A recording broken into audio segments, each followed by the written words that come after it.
Hi, everyone, and welcome to the Awards Watch Oscar podcast. I'm your host, Eric Anderson, and this is podcast number 49, and today I have with me Gold Rush Gang member Julia. Hello, Julia. Hi, Eric. How are you? I'm doing pretty well because we are knee-deep in Guild season. Awesome. Last time of the year. It is. It's the craziest time of the year, and this weekend alone we had two of the three biggest guilds. We had the Producers Guild and the Screen Actors Guild give their awards, and while there were a lot of expected ones, there was one kind of big surprise that I think is going to impact the race quite a bit. And we'll get to that in a little bit. But let's do PGA first. It might be a pretty quick conversation, but let's get that covered. So the Producers Guild gave their award to La La Land this last Saturday, and that was pretty much to no one's surprise. The preferential balloting and just the trajectory of the movie, it was a pretty easy to predict. Would you say so?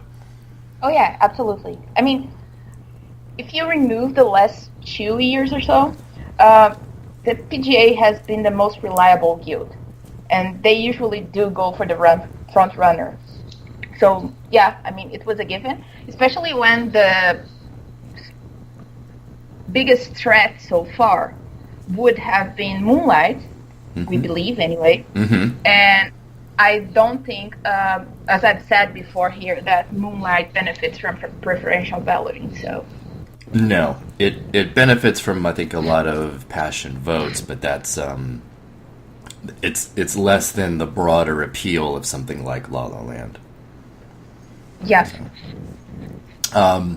Yeah, you're right. PGA has a fantastic track record here.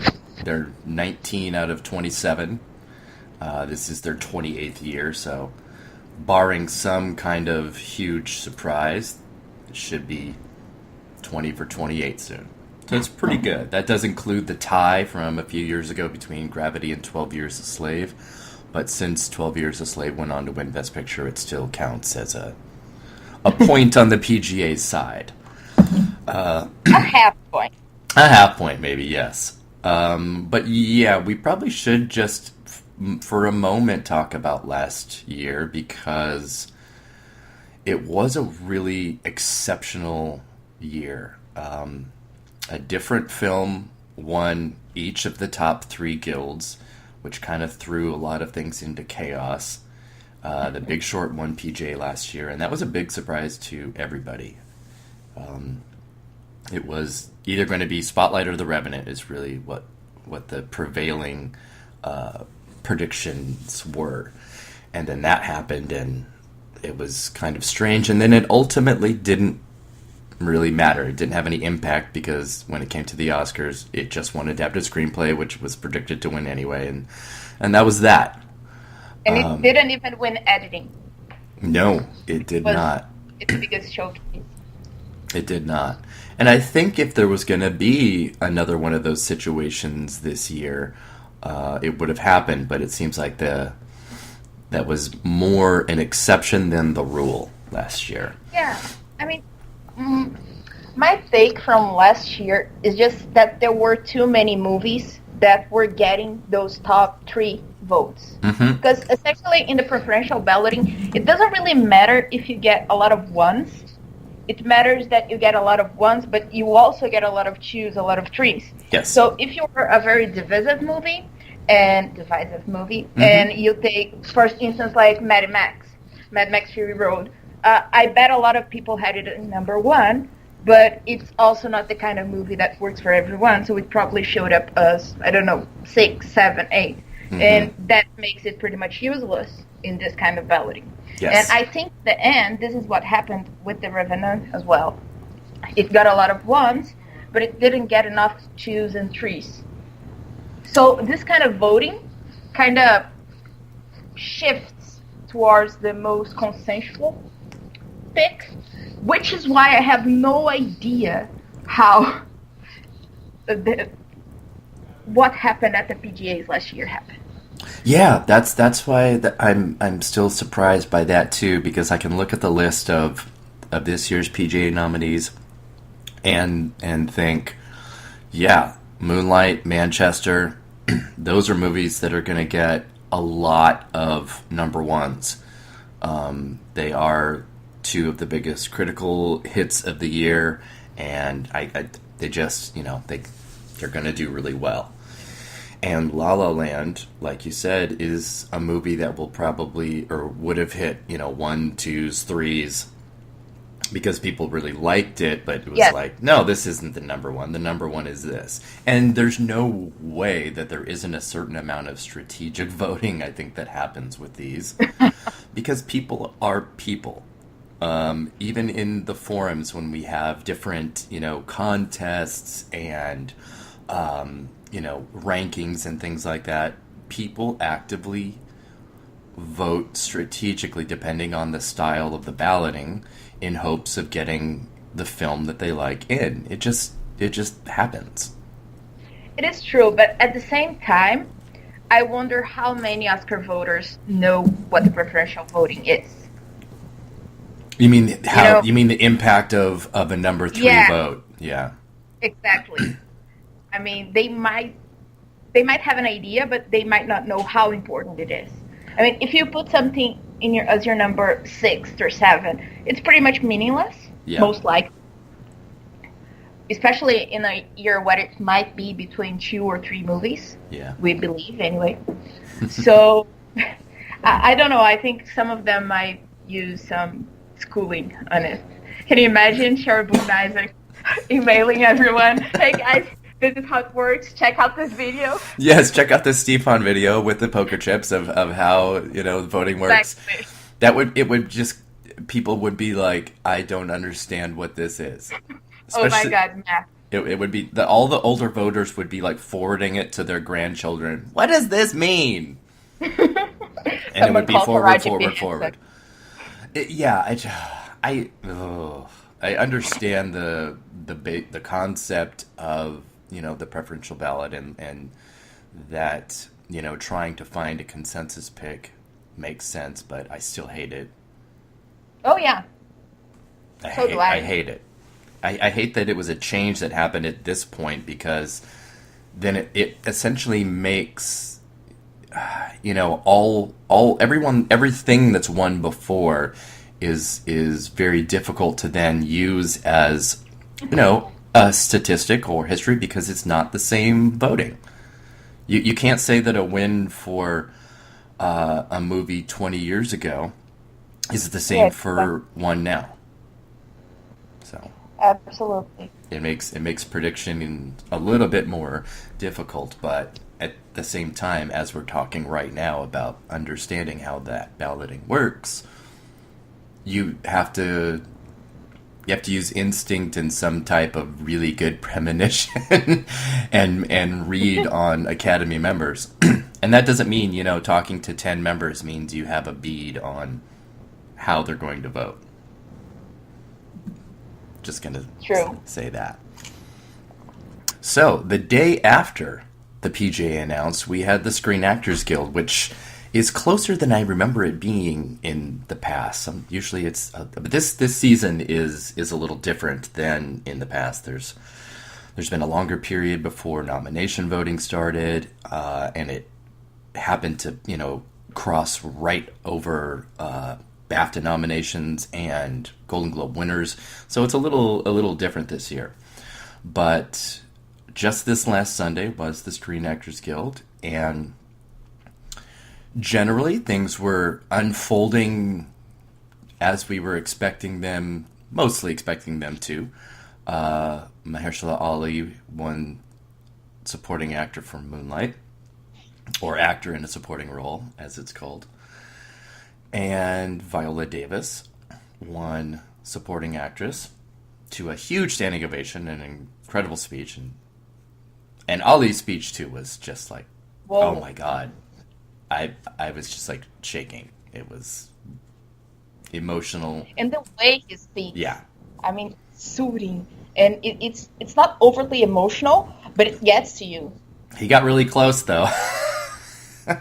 He got really close. I know he did, but it's not like shouting or anything like that. It's more, like deep and considerate. I It was guess. between this and his Globe speech. He just has such a sense of respect and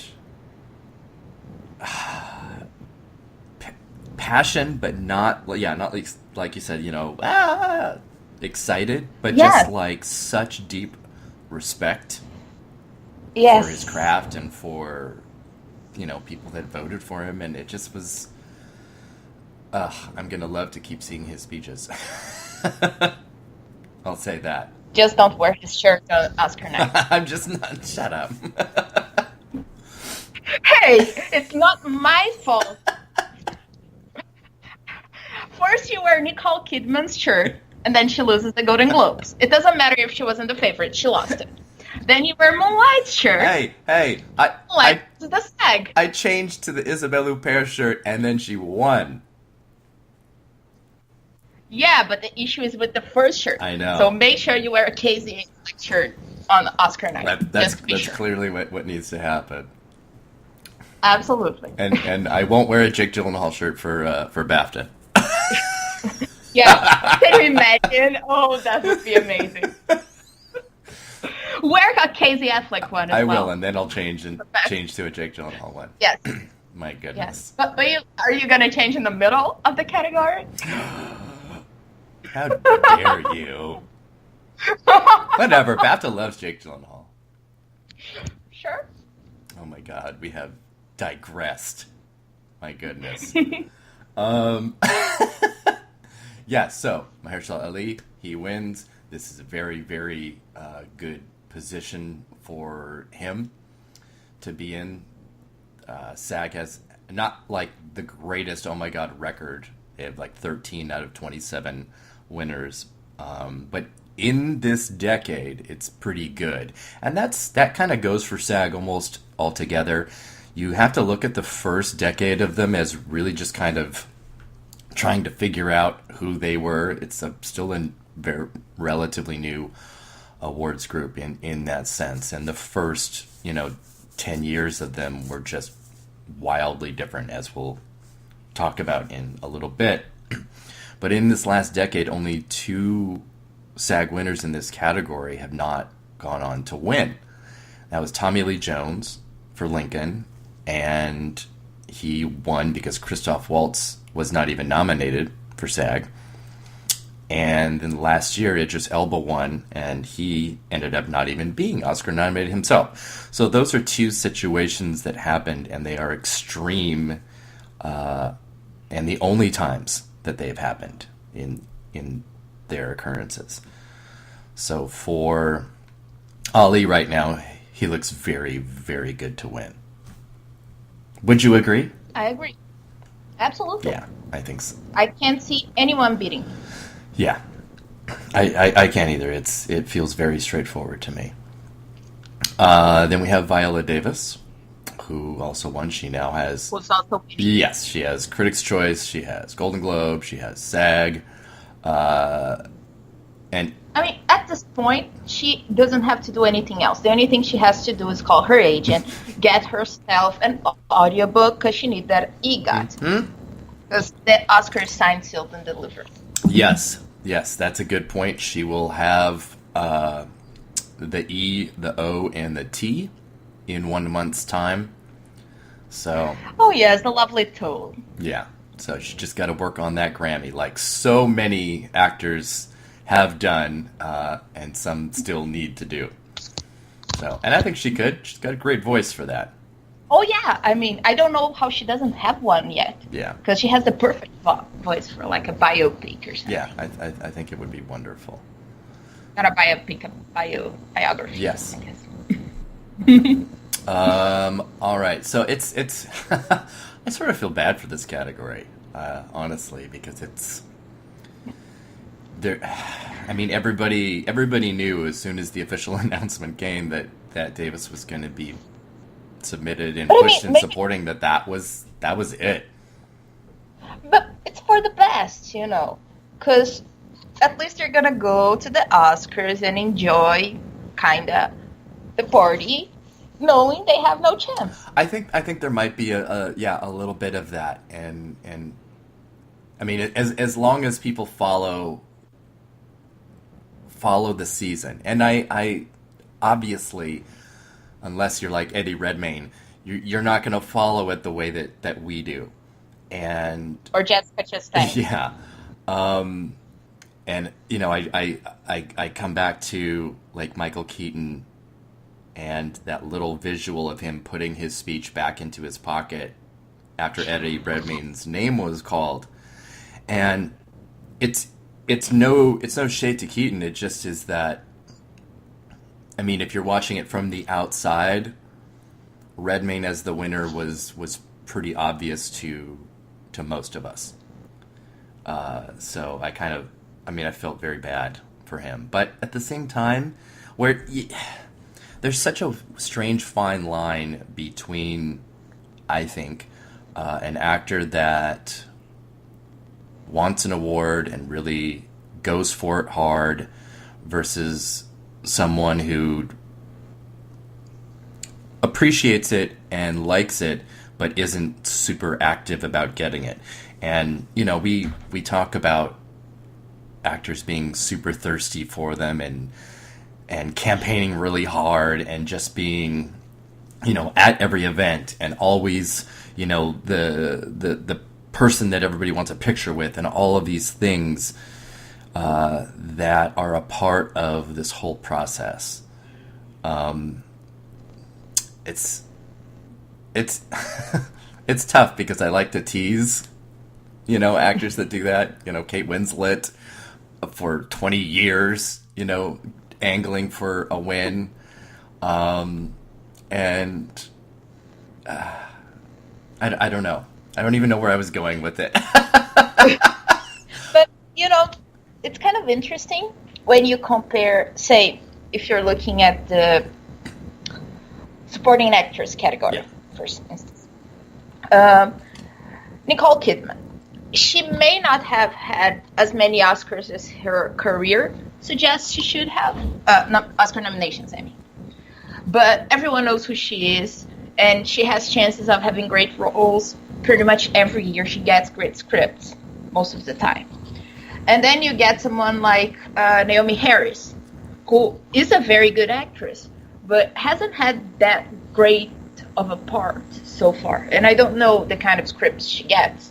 And I'm not getting into race or anything like that, but just take it so for her, what does an Oscar nomination mean when compared to someone like Amy Adams? Sure. Sure, Amy Adams was snubbed, and she's of course she's sad, but at the same time, she already has 5 of them, and she is established, and she can at this point pretty much get access to any script she wants, as Hilary Swank well knows. So, I think it's kind of different weights for different people. Yes, and it's in this category, Naomi Harris is the only first-time nominee, so she is going to benefit more than anybody really from this. She'll have name recognition, and just things will be potentially, not always, but potentially, really, really good for her. But it's interesting when you look at this category. Michelle Williams and Naomi Harris, essentially because their films were so strong, it just kind of carried them through the season. And they didn't need to do the same level of campaigning that like Nicole Kidman had to do. She's been everywhere. She was at goddamn Mill Valley. But that's also the Weinstein game, and that's getting their number one film and performers in front of cameras all the time, whenever possible. Octavia Spencer is a previous winner, so she does have recognition, and Hidden Figures became such a big deal very quickly at exactly the right time. And that doesn't always work for movies that are very late releases. Yeah, it's kind of amusing that Octavia Spencer somehow became the American Sniper of this year.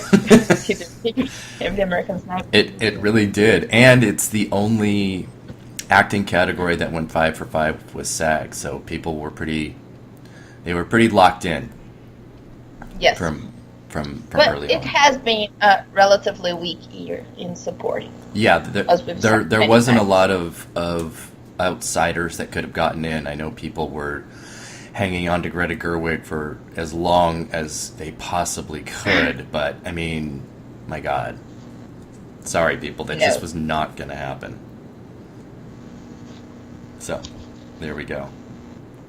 Let's actually do actress first, since that was not really a big surprise either, I don't think. Emma Stone won, and she is now a 3-time Screen Actors Guild winner. She has 2 ensemble wins and then now this individual win. And obviously this was the last hope for the Portmaniacs, thinking that Natalie could finally, really be the front runner here, but she's not. It's Emma Stone, and I hope they can just deal with it. Yeah, I mean, Portman's done, but at the same time, if she would happen somewhere, honestly, I think it would have been the Globes and not SAG, considering what the movie is. Yes. Jackie is not at all something that would play well to SAG, in my opinion. Yeah. It's interesting. I talked with some of my family members, mother and grandmother, and their response to the movie was that they felt like it was dishonoring Jackie Kennedy as an icon and as a figure that they know or that they think that they know. Do you know what I mean? Interesting. And I think the reason why it was such a huge critical hit and why she won the Critics' Awards that she won is because the critic's eye is very different than an average moviegoer and even voter. And I think the critics respected the art of the film and the attempt that it was making to not be really a biopic, but just this really wild, kind of crazy out there piece of like, hey, what if? And I think people kind of took it a little bit too literally and maybe just are really distant from it as a result.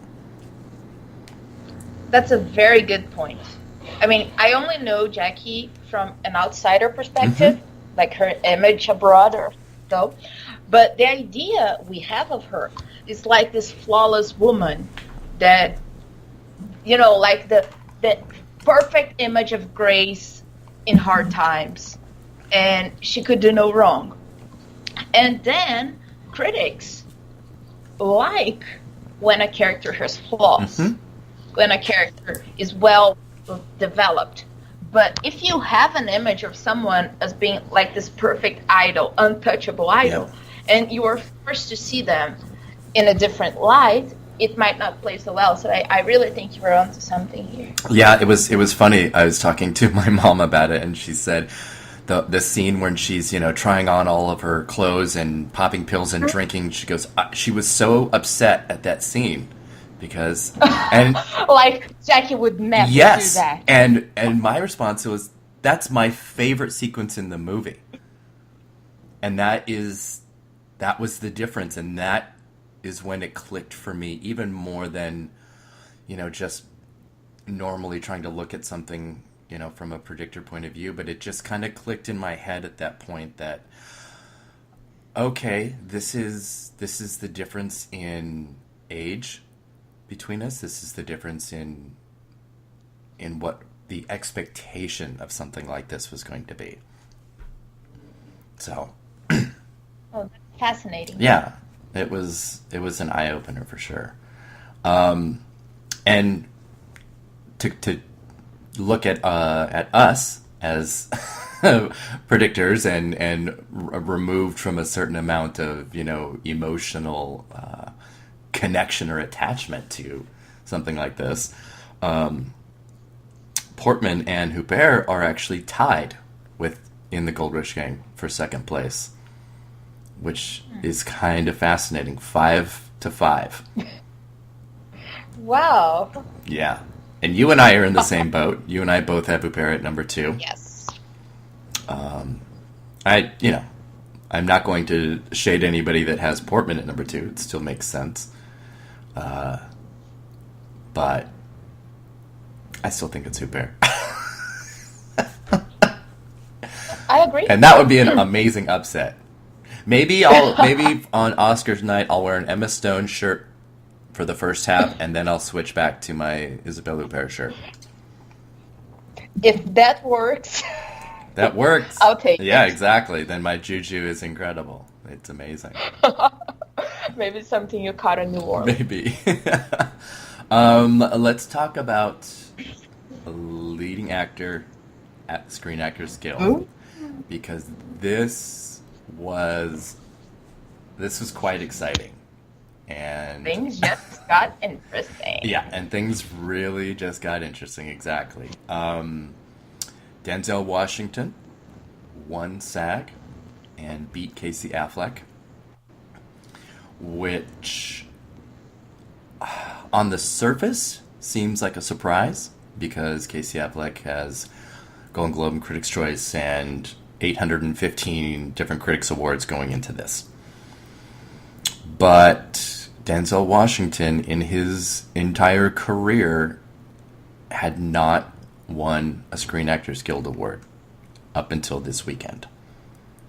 And so this win is pretty monumental, and there's so much behind the possible reasons for this win. It's not just one thing, it's a lot of things. I'm sure you know what I'm talking about in the few things that it is, but what stands out to you as possibly the main reason that he won? Denzel? Mm-hmm. Honestly, Casey Affleck's backlash. Okay. I think if Fences was as strong as to get him a win only on the strength of the movie, it might have taken cast. So, and we have no evidence that SAG loves Denzel, since, as you said, it's his first win. Mm-hmm. So, when you have a race that seems as defined as Best Actor was like 2 weeks ago, yeah. The only thing that can change it is a change of perception of the front runner. Yep.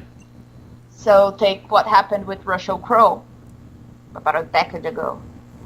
And I think the same thing might be happening with Casey Affleck right now. Because we can see, it's just not conjecture, we can see the reaction to him has been cold. Yes. We see it on Brie Larson's face. Mm-hmm.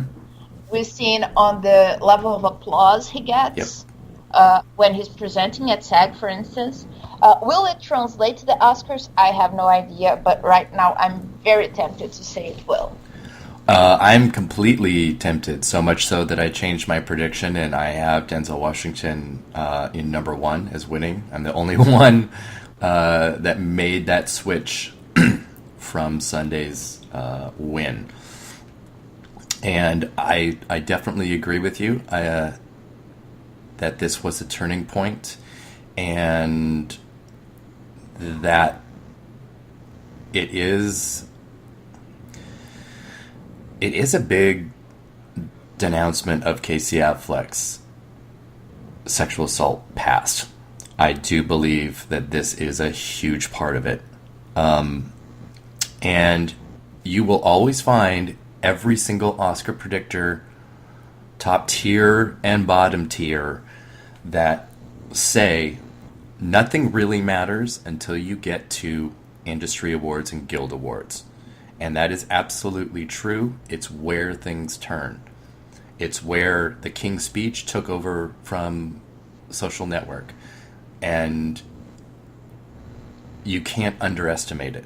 You can't underestimate the fact that somebody like Affleck, who was on this trajectory, just took a left turn here. But that being said, like I said at the beginning, this isn't a single thing that's doing this. Washington having never won SAG before, I think, is a huge factor. Especially when you consider the very few times that SAG Oscar crossover hasn't happened. Very few. This is one of the best categories in SAG history in correlating with Oscar. Is that one of those times was 2002 when Russell Crowe beat Denzel Washington at SAG, but then it was flipped at Oscar. So it is pretty interesting that he is a part of one of the only 4 times that it's ever happened. So I do feel that a significant portion of Washington's win here is similar to Meryl Streep's SAG win for Doubt, because she is a person that at that point had 2 Oscars, a supporting and a lead, but had never won SAG. Denzel Washington, up to this point, has 2 Oscars, supporting and lead, and had never won SAG. They both won for very respected plays turned to films. Go ahead. What were you going to say? Go ahead. No, I was just asking do you know if they campaign on it? Like, we know because we are Oscar geeks, but your average SAG-AFTRA, like a puppeteer voting for SAG, will he have any idea if...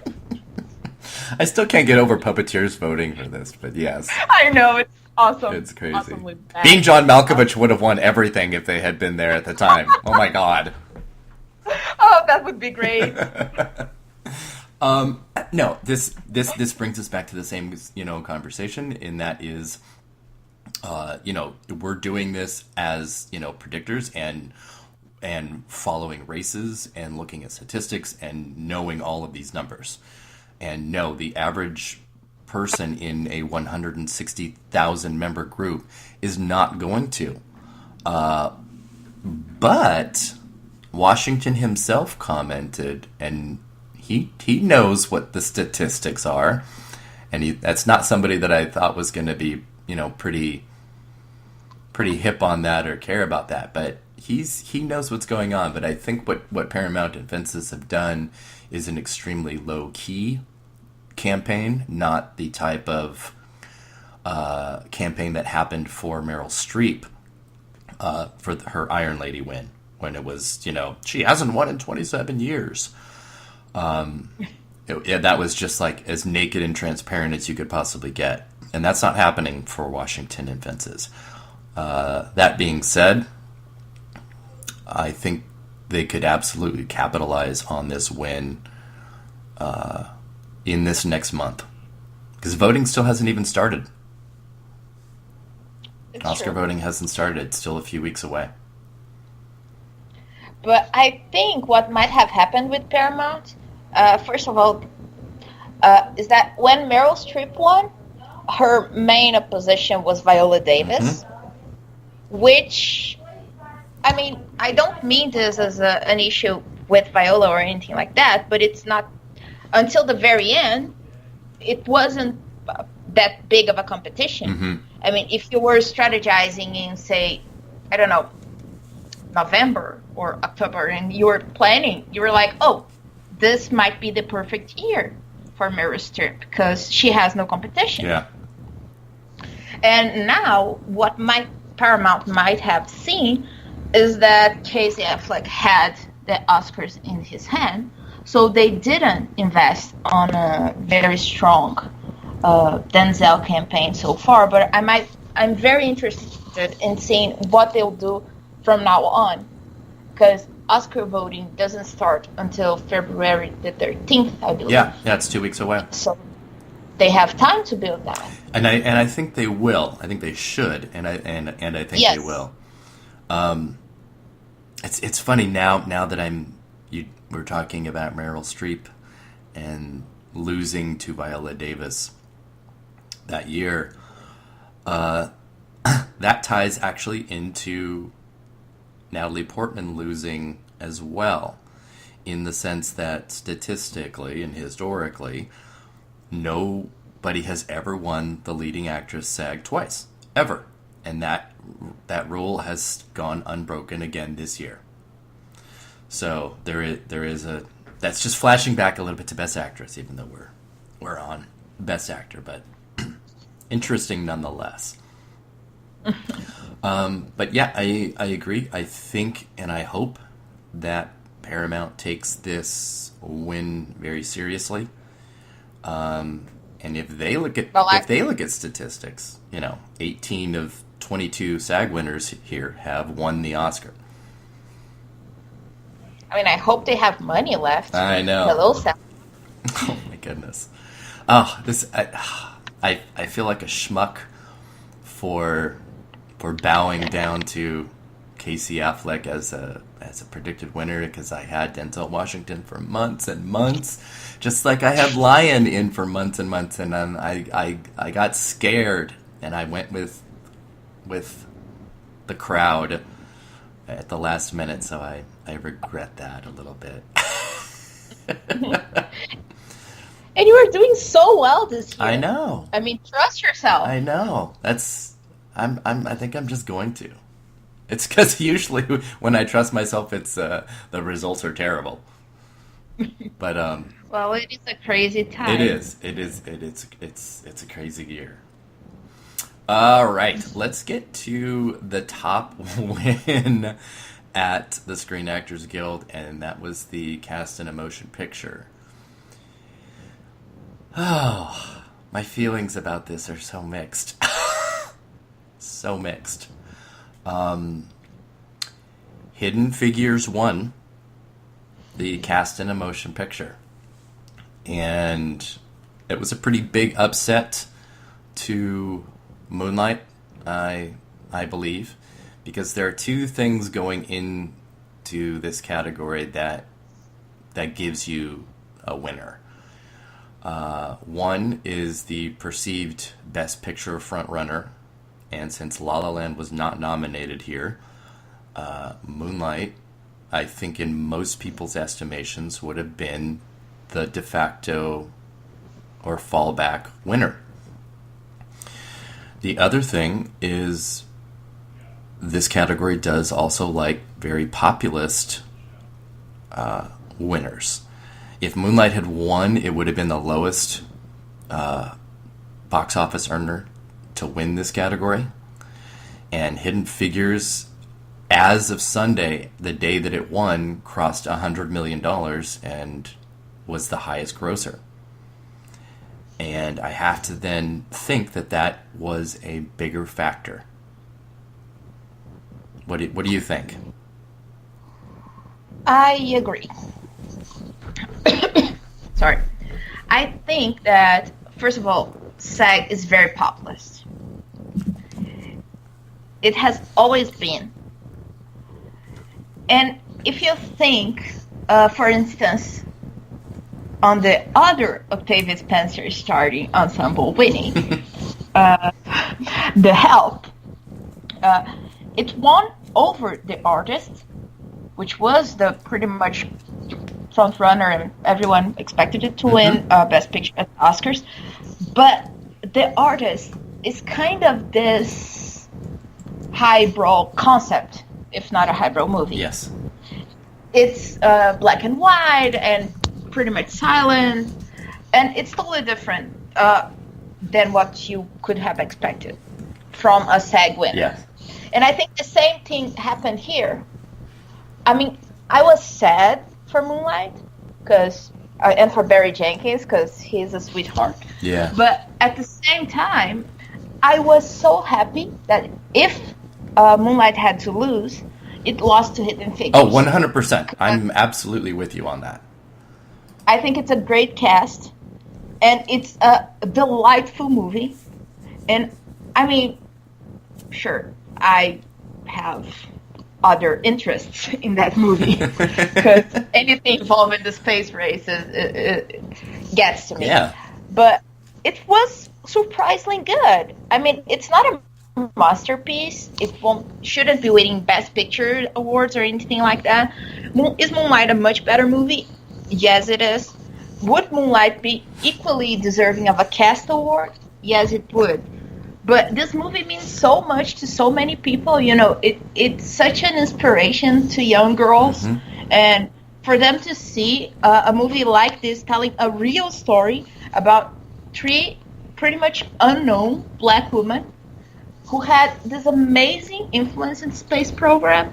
I mean, it's more meaningful than if Moonlight had won, in my opinion. To, you know, as a inspiration or something. I totally agree. The visibility, the Yes. acknowledgement is enormous, and I don't take away from Hidden Figures' win here at all, because it is a good film. It's you know, it's safe, it's PG, it's very careful, but at the same time, To what it proposed it's to far do, more it accessible does than it could well. have been. Oh yes, absolutely. So I have tremendous respect for the win and for everybody in this, because I think they're really, really good.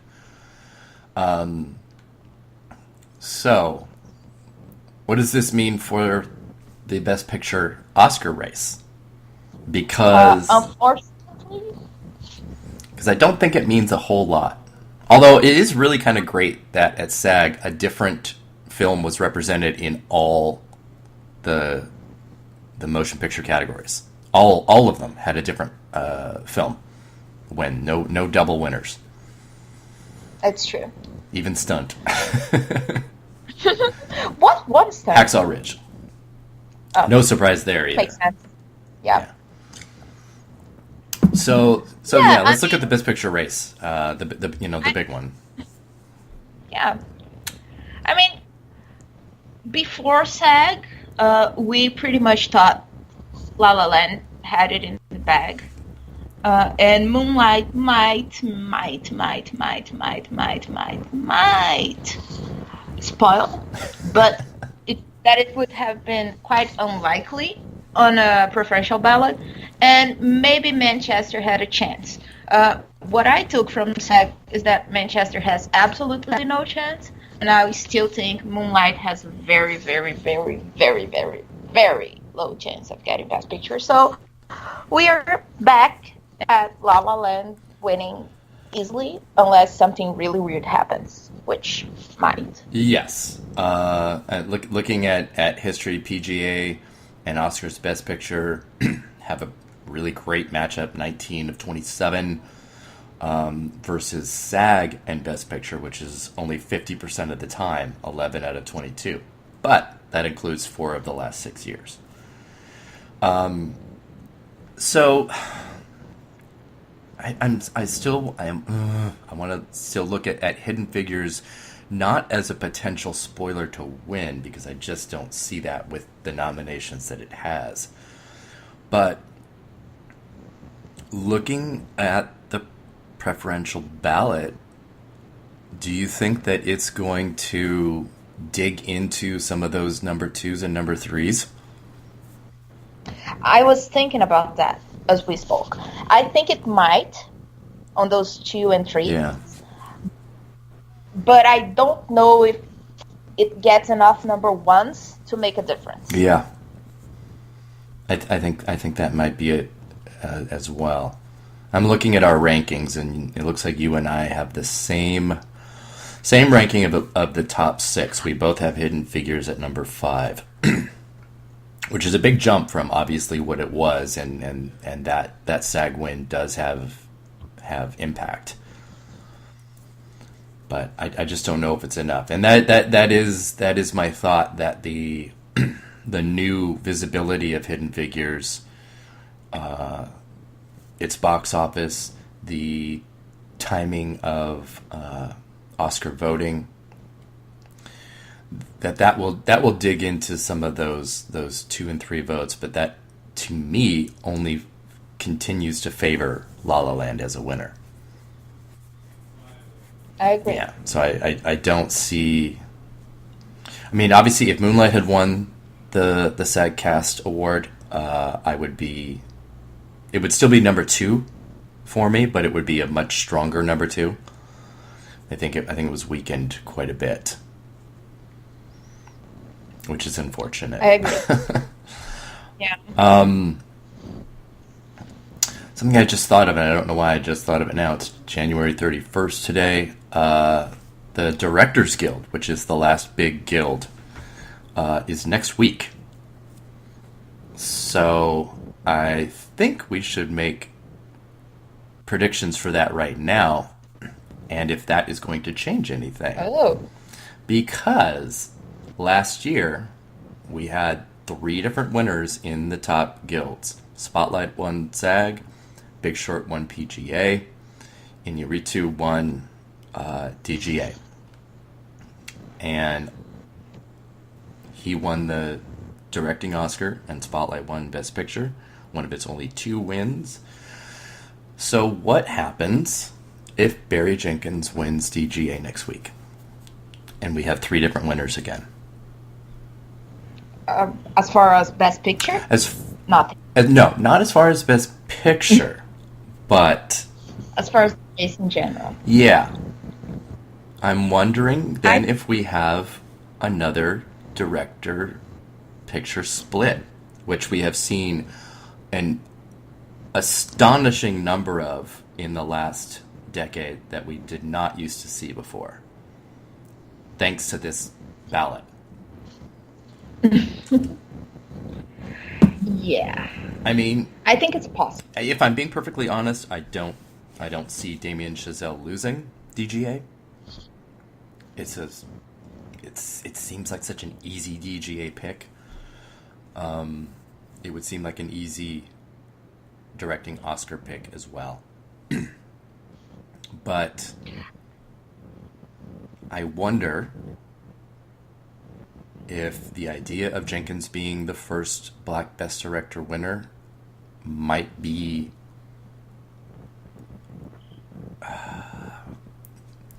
too appealing to say no to. Look, I think if Barry Jenkins wins DGA, I will predict the split.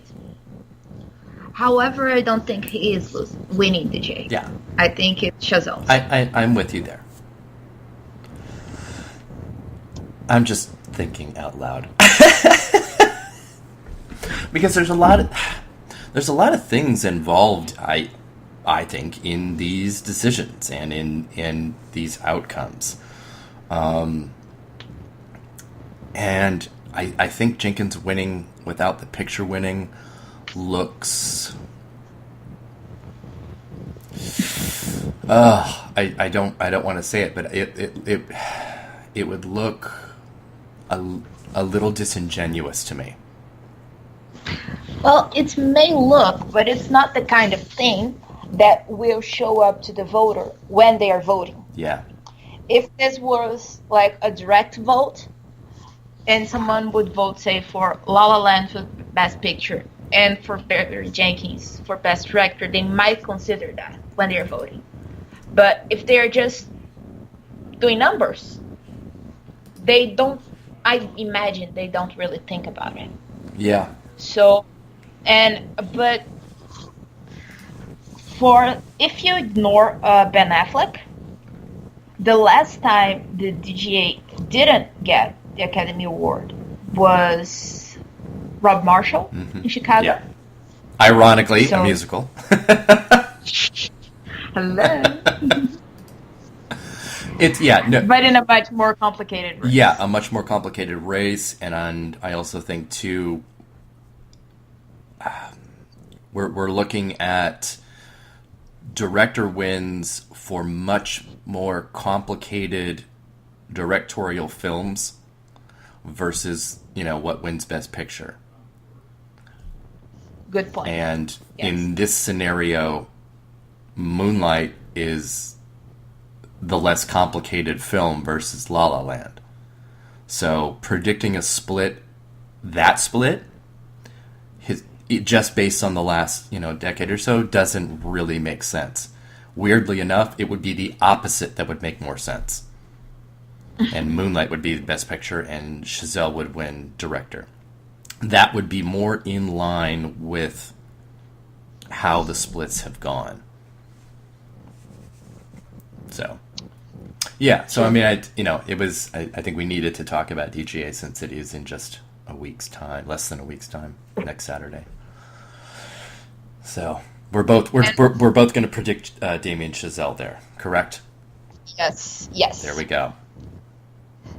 And the BAFTAs are coming as well, aren't they? They are. Are they going to be before we have a chance to do another podcast? Let me check really quick. I think they might be. BAFTA is the 14th, so we'll have another. Oh. Yeah, we'll have another podcast. Oh no, it's ASC. ASC is at the same day as the DGA. Yes, and the Annie Awards. Yeah. Well, okay. Do you want to make your prediction for the American Society of Cinematographers? Because mine is going to be La La Land pretty easily. I mean, we can, but what's the point? Yeah. So that seems. I'm not looking outside of anything else for that, for sure.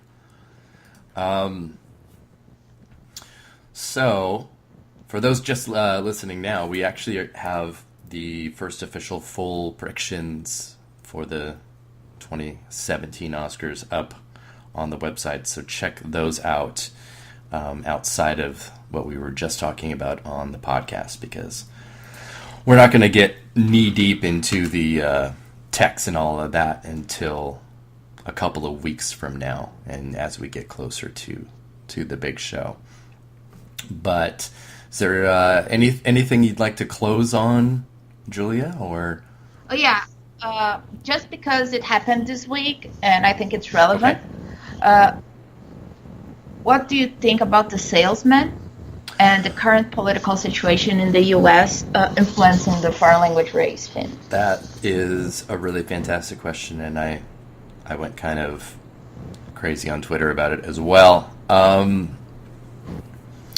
Again, because we are looking at an Oscar race whose winter voting period hasn't even started yet, and this is happening, and what Julia is referring to is the possibility that the Salesman director, Asghar Farhadi, might not be allowed in the U.S. To attend the Oscars in representation for his film, thanks to Trump's ban on immigrants and green cards and visas and all of that. So I am looking at this as a potential boon for The Salesman. I mean, not to take real life situations and trivialize them to, simply award stuff, but that's what we're talking about.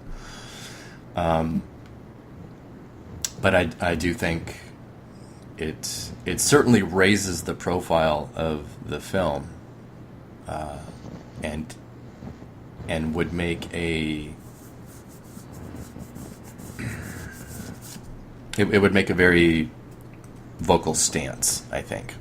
And we've already seen, as we saw at the Screen Actors Guild, that actors are not backing down against speaking out against this administration and what it's doing. So I can absolutely see votes going towards The Salesman, since the entire Academy body does get to vote in all categories. Yeah. I mean, I actually have it now at number 1 over Tony Erdmann. So So do I. That was my reaction to the news of this last week. So. Yeah, I agree. I think that the different from the the last couple of years, I don't think the foreign language race so far had been pretty decided. I mean, Tony Erdmann was kind of the front runner before, but it wasn't that strong. It's not as we had with Son of Saul, that pretty much everyone would say it was the winner since Cannes. Mm-hmm. And what happens is that your average Oscar voter, he's not going to watch, and because he's probably a guy in his 60s sitting at his mansion or something while sipping wine. Anyway, what's going to happen is that they're not going to watch the movies. Mm-hmm. They are going to pick, if they vote, as we know most of them do, even if they don't watch the movie, if they vote, they're going to pick what they've heard of. Yeah. So, yeah, this is... And the one they will have heard of is not going to be Tony Erdmann. It's not going to be Land of Mine. It's not going to be A Man Called Ove. It's not going to be Tana. It's going to be the movie about the guy who has said that even if Trump gives him an exception so he can attend the Oscars, he's not going to. Yeah. Yeah. I'm sorry, go ahead. No, I mean, I think it's over. I really do. Wow. Unless something crazy happens, I think it's over. Especially after I saw how the actors were reacting to the situation. Yes. On pretty much every single SAG speech. Yeah, I do think we are in store for an extremely politically and socially motivated Academy Awards, much to the dismay of deplorables everywhere. But you can hashtag boycott Oscars; it'll just make more viewers. Go ahead. But yes, these are prime examples of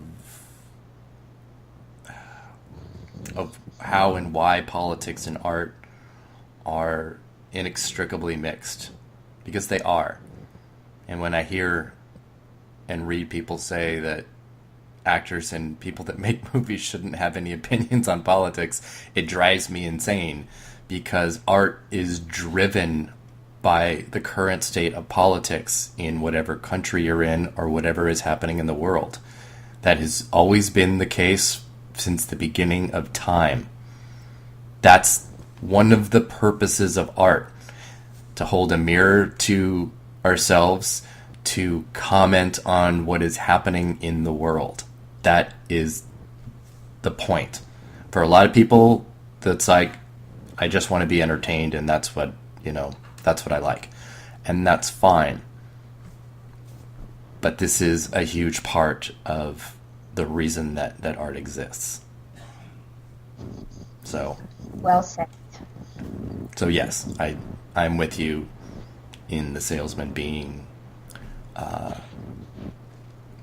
huge spoiler to perceived frontrunner Tony Erdmann, which couldn't even win the Globe. So.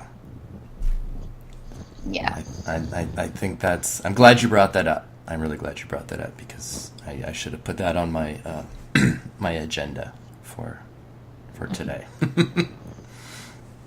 All right. Well, I think that does us well for today. What do you think? Unless you have another burning conversation. No, I think we covered everything. Cool.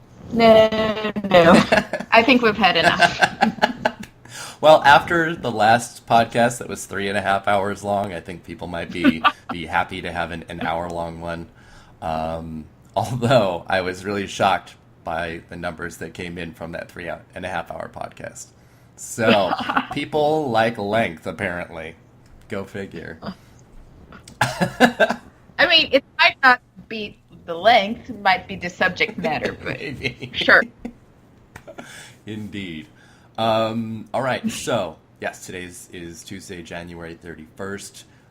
Directors Guild is coming up this next weekend. We'll have a podcast after that to see if anything has changed in the race. And yeah, please visit awardswatch.com. You can check our constantly updating and changing Oscar predictions on that main page. On Twitter, we're at awards_watch. Like us on Facebook and Instagram and all of that lovely stuff. And I will just say thank you, Julia, for joining me today. Thanks for having me. Great, and thanks everyone for listening. Bye.